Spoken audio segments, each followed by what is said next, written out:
9वां अध्याय का 26वां श्लोक। बहुत सारा ज्ञान बता दिया। उसके बाद में भगवान श्री कृष्ण कहते हैं कि निष्काम भक्ति किसे कहा जाता है। कल को मैं क्या बताया था, निष्काम कर्म। आज बताने जा रहा हूं निष्काम भक्ति। 9वां अध्याय श्लोक नंबर 26। पत्रम पुष्पम फलम तोयम, पत्रम पुष्पम फलम तोयम यो मे भक्त्वा प्रयस्यति तदहं भक्तयूपातमास्नामि प्रयतामनः प्रियम्। अर्थात स्वक्षिप्त के भक्त द्वारा भक्ति पूर्वक पत्र, पुष्प, फल और जल मुझे अर्पित किया जाए, मैं उसे स्वीकार कर लेता हूं। भगवान कहते हैं कि मैंने तुझे बहुत सारा भक्ति योग, ज्ञान योग, कर्म योग के बताया, लेकिन अंत में मैं निष्काम भक्ति योग के बारे में बताने जा रहा हूं। मुझे बहुत बड़ी कर्म कांड करने की जरूरत नहीं है मुझे पाने के लिए। मुझे प्रसन्न करने के लिए बहुत बड़ी कर्म कांड करने की जरूरत नहीं है। गीता में स्वयं भगवान श्री कृष्ण कह रहे हैं, अगर तू मुझे एक पत्र यानी पत्ता, अगर कुछ ना हो तो एक पत्ता हो,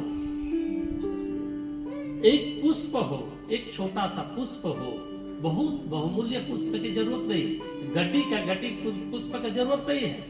अगर आप समर्थ है तो करिए, और अच्छा है। सोने पे सुहागा, जितने दूध में चीनी डालोगे उतना ही मीठा होगा ना।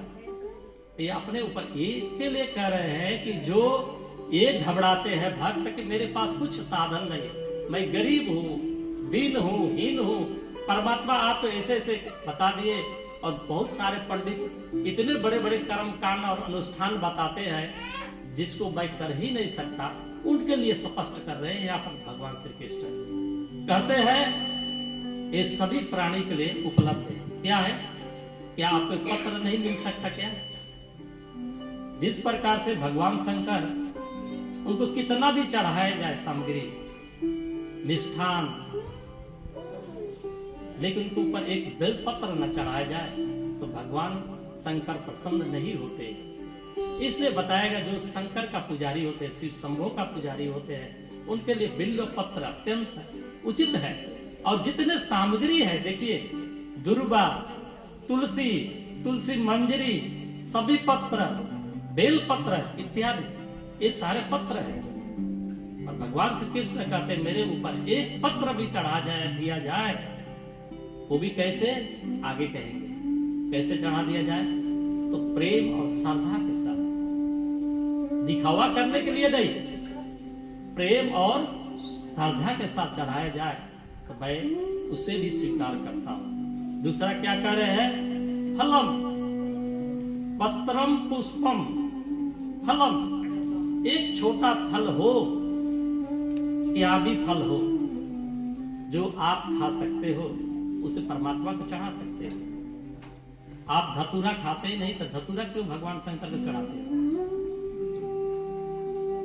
किसी शिव पुराण में लिखा नहीं गया, ना कोई शास्त्र में लिखा गया कि आप धतूरा ही चढ़ाओ। भगवान तो कहते मुझे चढ़ाना तो बेलपत्र चढ़ाओ, बेल का फल चढ़ाओ, अच्छे अच्छे सेव चढ़ाओ, केदली का फल चढ़ाओ इत्यादि, मेवा मिष्ठान चढ़ाओ। मतलब ये कहीं से बना होगा, मैं भी उतना ज्ञान नहीं है, लेकिन मेरे दिमाग से ये लगता है जो हम इसी गीता में भगवान कहते हैं, हे पार्थ, जो कुछ भी तुम खाते हो पहले मुझे चढ़ाओ, मुझको अर्पित करो, उसके बाद में ग्रहण करो। अगर जो इंसान ऐसा नहीं करता है वो पाप को खाता है। क्या करता है?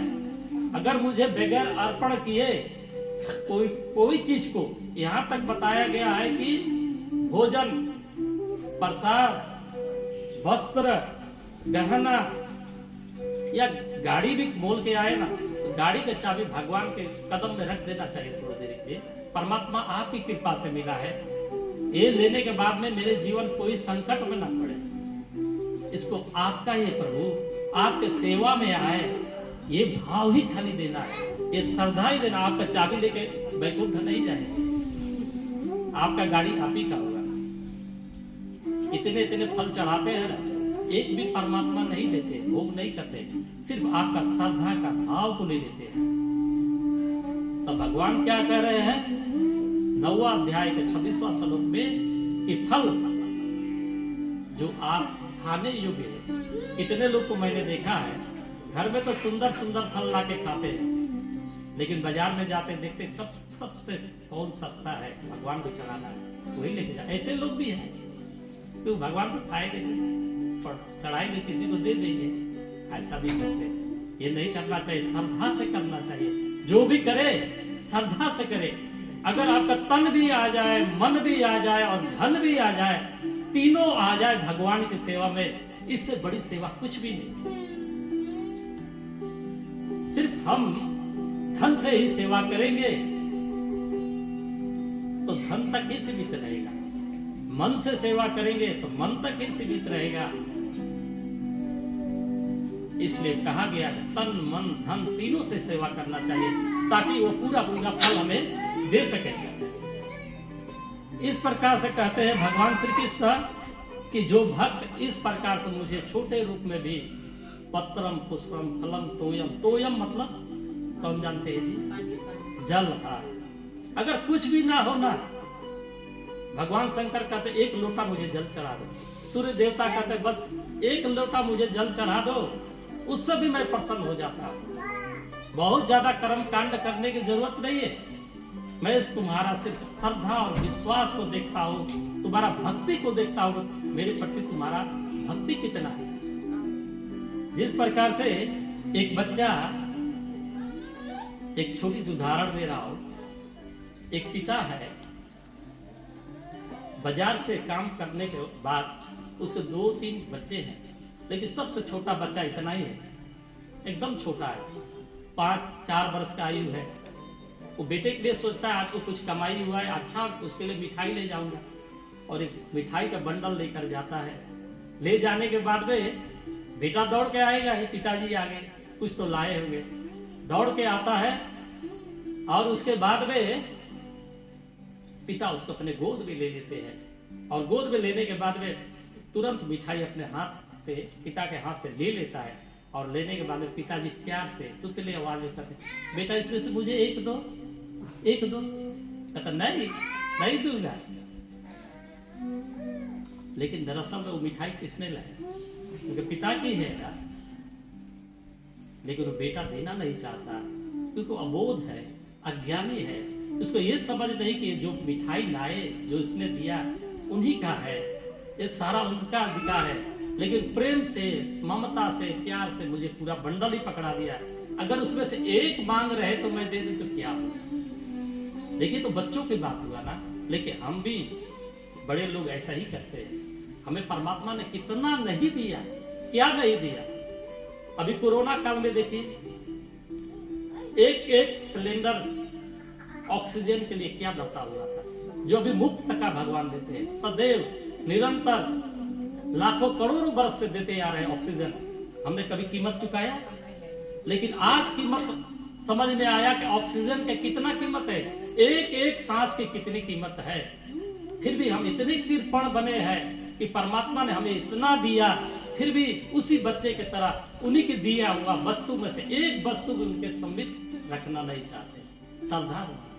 और ये भी जानते हैं कि पिता हाथ में लेने के बाद में वो मिठाई को फाड़ेगा, पैकेट को फाड़ेगा, अपने मुख में नहीं डालेगा, अपने बेटे के मुख में ही डालेगा। फिर भी उस बेटे को विश्वास नहीं है कि मैं पिता को दे। ऐसा अज्ञानता पूर्ण हम जब कार्य करते हैं तो उसी बच्चे के समान हो जाते हैं। और इसके आगे कहते हैं भगवान श्री कृष्ण कि हे कुंती पुत्र, तू जो कुछ करता है, जो खाता है, जो हवन में आहुति देता है, जो दान करता है, जो जप तप करता है, वह सब करते हुए मुझे समर्पित कर दे। करते हुए भाव से रख, मुझे समर्पित कर दे। इसका भाव क्या हुआ? भगवान ले नहीं रहे, कहते मुझको समर्पित करने के बाद में कर। और इसके आगे क्या कहते हैं? ऐसा करने से तू कर्मों के शुभ और अशुभ फल से मुक्त हो जाएगा। क्या हो जाएगा? अब उसमें दोष लगेगा नहीं, क्योंकि भगवान का अर्पण किया ना। जैसे आप टैक्स दे दोगे ना, सरकार को जो टैक्स लगना है वो अगर दे दिया, अगर सरकार को टैक्स दिया तो वो आपका क्या पैसा क्या बन गया? काला धन से सफेद धन, व्हाइट मनी बन गया। अब उस धन को कहीं भी ले जाओ, कोई कुछ करने वाला नहीं है। उसी प्रकार परमात्मा कह रहे हैं कि अगर तू मुझे समर्पित कर देगा तो वो जो है क्या करेगा? आपका ऐसा करने से तू कर्म के शुभ और अशुभ फल से मुक्त हो, उसका पाप अब नहीं लगेगा। और कर्मों के फल का त्याग करके तू संन्यास योगी होकर मुझ में आ मिलेगा।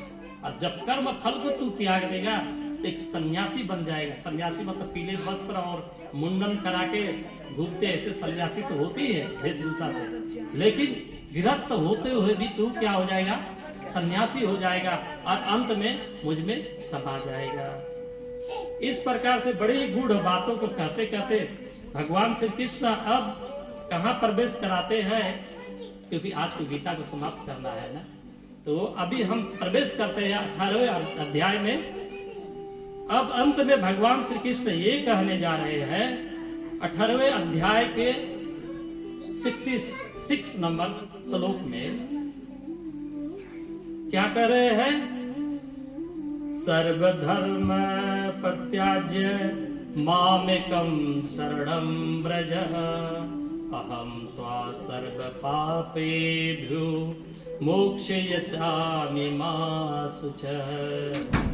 अहं त्वा सर्व पापेभ्यो मोक्षयिष्यामि मा शुचः। इसका भावार्थ क्या होता है कि धर्म के नाम पर चलाए हुए चक्रों में तू मत पड़। अंत में कह रहे हैं ना, जितना मैंने अभी धर्म बताया उसके चक्कर में मत पड़। तुझे अगर समझ में नहीं आता है तो मत समझ, फिर भी तुमको एक चांस दे रहा हूं, बड़ी चांस दे रहे हैं ना। क्या चांस दे रहा हूं? कि तू मेरी शरण में आ, मेरे शरण में शरणागत हो जा और मुझे पाप से, और गारंटी क्या ले रहे हैं? मैं तुझे पाप से मुक्त कर दूंगा। इसमें थोड़ा भी संदेह नहीं, बिल्कुल चिंता मत करना। ये मैं नहीं कर रहा, भगवान श्री कृष्ण खुद इस बात का गारंटी ले रहे हैं कि अगर तू मेरा शरण में आ जाएगा तो मैं तेरे सारे पापों से मैं मुक्त कर दूंगा। और इसके बाद में कहते हैं जिस व्यक्ति में तप की क्षमता नहीं है, ध्यान से सुनिए, गीता का अंतिम चल रहा है। जिस भक्ति भाव नहीं है, जिसमें इस ज्ञान को सुनने की इच्छा नहीं, जो मेरी निंदा करता है, उसे यह ज्ञान कभी देना नहीं चाहिए। अभी 18वें अध्याय के 67 श्लोक में क्या कह रहे हैं कि अगर किसी के मेरे इस ज्ञान पर श्रद्धा नहीं है, विश्वास नहीं है, अगर ऐसे प्राणी हो तो मैं तुझे पूरा पूरा निर्देश देता हूं, ऐसे लोग को कभी मेरे ज्ञान को मत सुनाना, कभी मत सुनाना। ये गीता में बोला गया है ना। इसलिए कितने ज्ञानी पुरुष कहते हैं कि जिस दिन तुम ऐसे पात्र बन जाओगे तभी मैं तुझे दूंगा। अगर आपको दूध की जरूरत है, दूध वाला सामने आ गया, दरवाजे के सामने आ गया, पूरा शुद्ध दूध लेके आया है और आप पात्र आगे देते हो, चलो इसमें भैया एक बीसा दूध डाल दो। अचानक वो ग्वाला देख लेता है इसमें तो कचरा पड़ा है, अगर इसमें दूध डालूंगा तो इसका पूरा दूध खराब हो जाएगा, तो क्या कहेगा? पहले धुलाई करके आओ फिर मैं दूध दूंगा। इस प्रकार से कहते हैं भगवान श्री कृष्ण, जो इंसान अहंकार बस, घमंड बस मेरे वचनों को सुनना ना चाहे, हे पार्थ, उसे कभी मेरे ज्ञान को मत देना। लेकिन उसी समय प्रश्न करते हैं अर्जुन, हे परमात्मा, अगर ऐसा ही किया जाए तो वो अज्ञानी कब ज्ञानी बनेगा? प्रश्न सही है। वो पूछ रहे हैं अगर ऐसा ही हो तो वो कब ज्ञानी बनेगा, वो कब सुमार्ग पर जाएगा? तो कहते हैं उसके लिए भी रास्ता है, पहले उसके भरे हुए दिमाग में व्यर्थ चीजों को निकाला जाए, सफाई किया जाए। कब होता है मन में व्यर्थ? पहले दिन बताया था ना, 6 प्रकार का मन का विकार होता है। किनको किनको याद है? सही है, 6 विकार होता है ना, काम, क्रोध, लोभ, मोह, मद, मत्सर्य। ये 6 प्रकार का जो कचरा भरा है हमारे मन में, वो जब तक नहीं निकलेगा ना, तब तक हम भगवान की भक्ति और ज्ञान को सुन ही नहीं सकते। इसलिए बच्चों को उत्सव दे जाइए। हरे कृष्णा।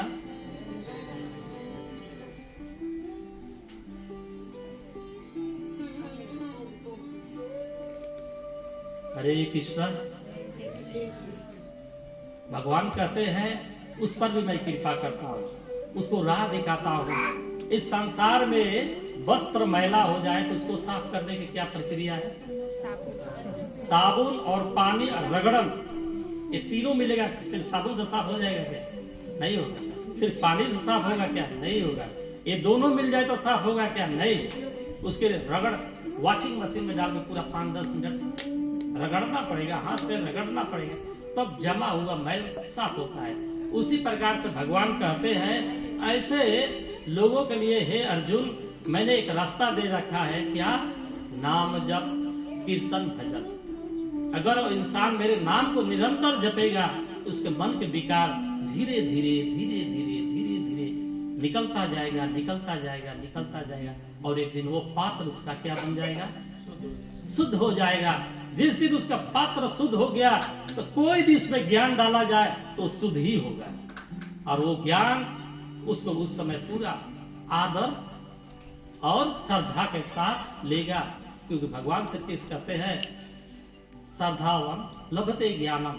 जब तक श्रद्धा नहीं होता उसमें ज्ञान का लाभ होने वाला ही नहीं। इसलिए इस प्रकार से बताते बताते श्री कृष्ण भगवान और आगे क्या करे? मुझ में भक्ति रखता हुआ जो व्यक्ति इस सर्वोच्च रहस्य को मेरे भक्तों पर प्रकट करेगा वो निस्संदेह ही मेरे स्वरूप में मिलेगा। और जो गीता का ज्ञान को जो बताएगा वो भी भगवान के साथ बहुत ही प्रिय है।